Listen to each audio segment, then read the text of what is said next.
To find a certain element with a certain property, go to Filter Elements. Here I can find categories, families, and types. I'm going to select my piles. I want to find all the piles with a certain length that are slanted. So I'm going to add pile length to contains. I want to see all the piles that has a greater length than 6 meters. I also only want to see my slanted piles.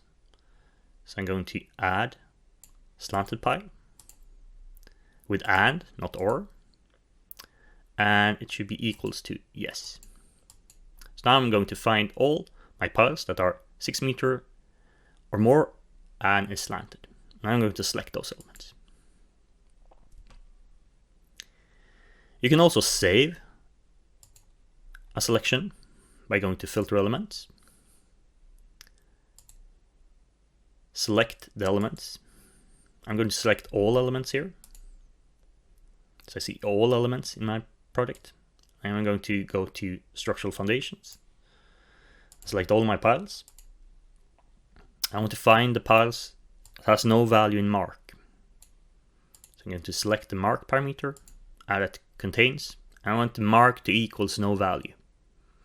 And to be able to use this filter again, I'm going to save it as a setting.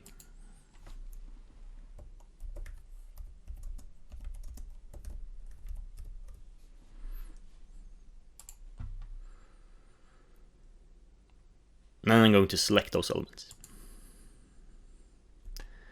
So because I saved this as a setting now, I can use and find these elements again fast.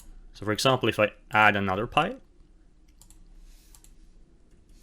that has no value in mark, I can easily select that and all the other piles that has no value in mark by go to Quick Filter Element, Naviate Filter, and select my saved settings.